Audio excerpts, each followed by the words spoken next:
Yo, what's up? Magandang umaga sa atin mga kahabi. Aha. Time check tayo. Is 6:22 in the morning. Madilim, medyo madilim ang kalangitan natin, oh.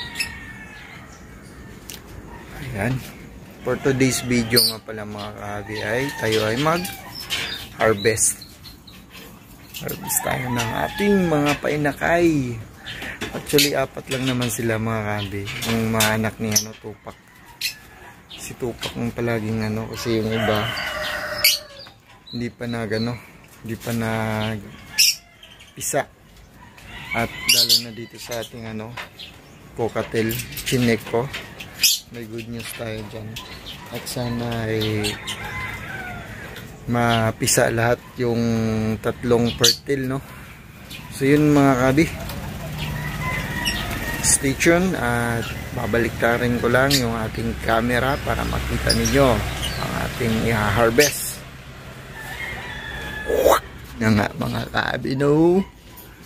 Yan yung mga anak ni Tupac dito. Tinakpan ko na rin yung butas dun para hindi na makalabas. Dudukutin ko na lang dito, sana hindi makawala. Saan natin lalagay yung ating camera? Nahihirapan ako dito.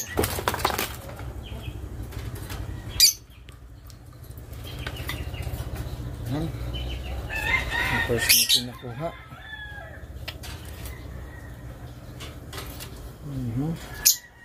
Actually hindi pa full yung likod nila mga kabi. Kinukuha na natin kasi si Tupac parang nangingitlog na.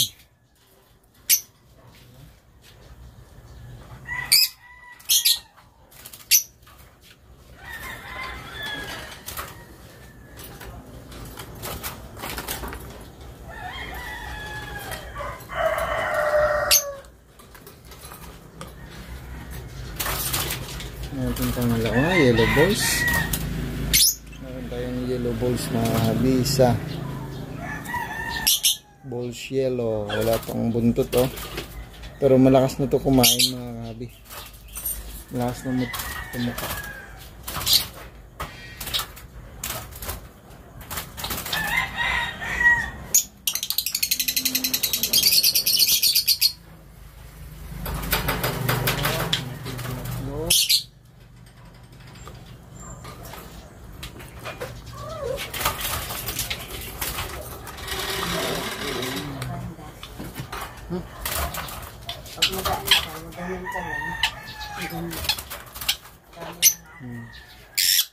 Pintang atlo, ayan.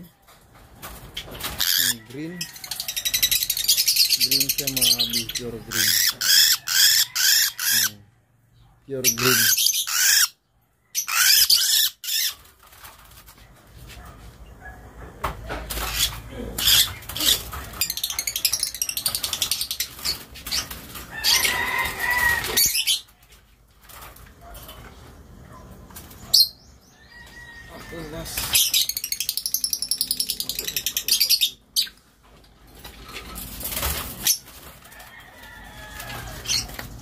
Yung last natin isang green pied.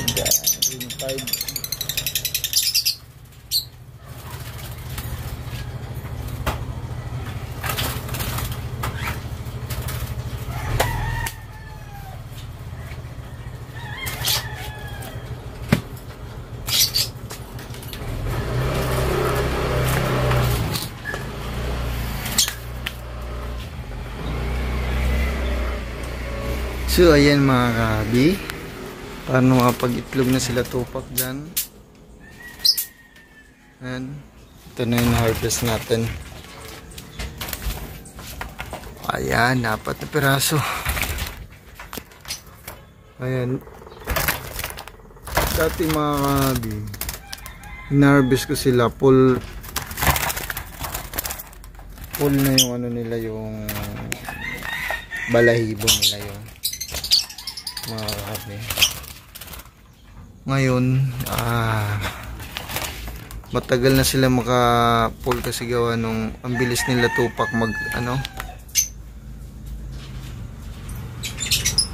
Pero ano na yan mga kahabi,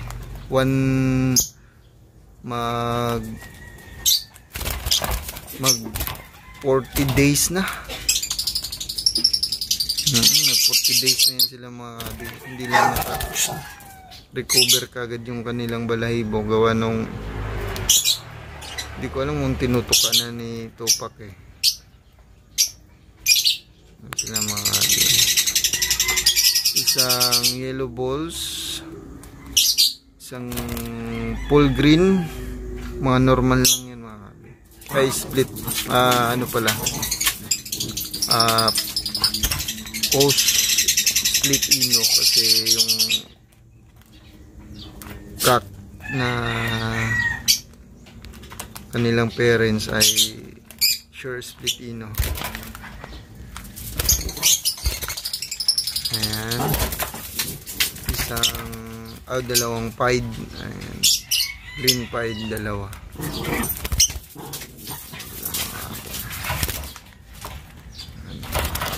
Wala natin ng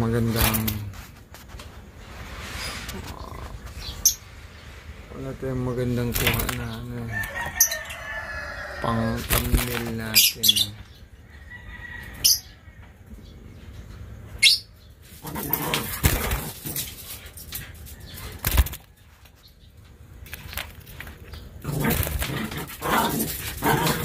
Boots.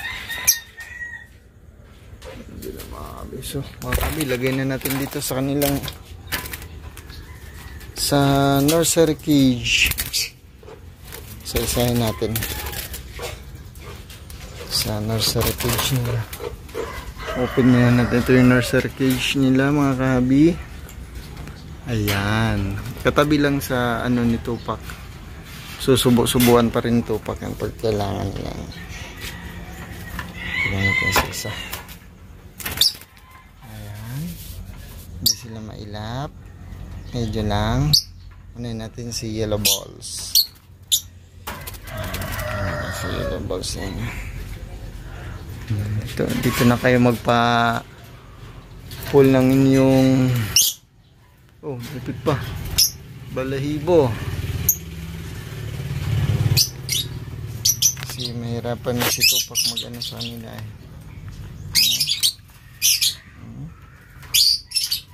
Ang ganong wala. Malakas na yung lumipad mga kabi Matagal na sila makapul ng nilang balahibo gawa nung si Tupac matanda na pati. Ano na siya? Mahina na sumubo. Pero ang bilis pa rin ang bilis nila bibreed kaagad sila. Ayan o. Last. May last tayo. Hindi siya may lap. Come here, buddy. Come here, buddy. Ganda.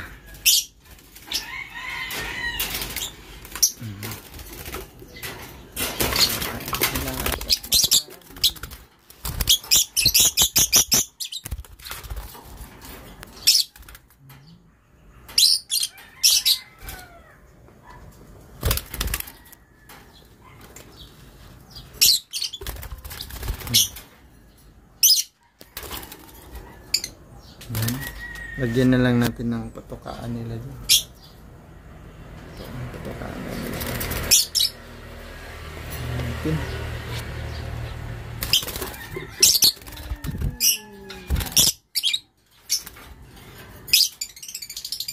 Yung mga kabi. Tapos yung ating good news doon, hindi mo na natin bulabugin. Mga ilang araw na lang mapipisa na yan. Ang date nga pala ngayon ay 14, mga 5 araw na lang meron na tayong baby cockatiel. Tapos dito ayan, ito wala pa dito ito yung bagong pairing natin bagong pairing mga post ino yan. Yun yung cock, yung car blue na cobalt. Cobalt ba tawag dyan? Ewing. Split upa. Yellow ball. Tapos yung project natin dito. Hindi pa nag-itlog yun na, pero babang baba na yung ano niya. Baba na. Baba na yung ganun. Check natin na. May itlog.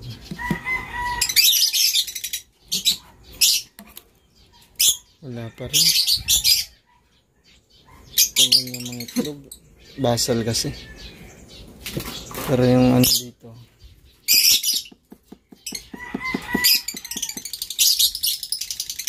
Ay, lumabas. Sana mag-fertile to. Sana fertile yung ano ito. Kasi nagdududa ako dito sa dalawang ito eh. Dalawang dito. Pareho hen. So yan. Yan natin tapusin. At yun na nga mga kahabi, no. Dandahan lang yung ating boses. Baka magising yung ating master na tutulog pa. Yun, shoutout sa ating lahat dyan. Mag-iibon. Patuloy lang sa ating hobby. At more power and God bless sa inyo. At stay humble. Bird out.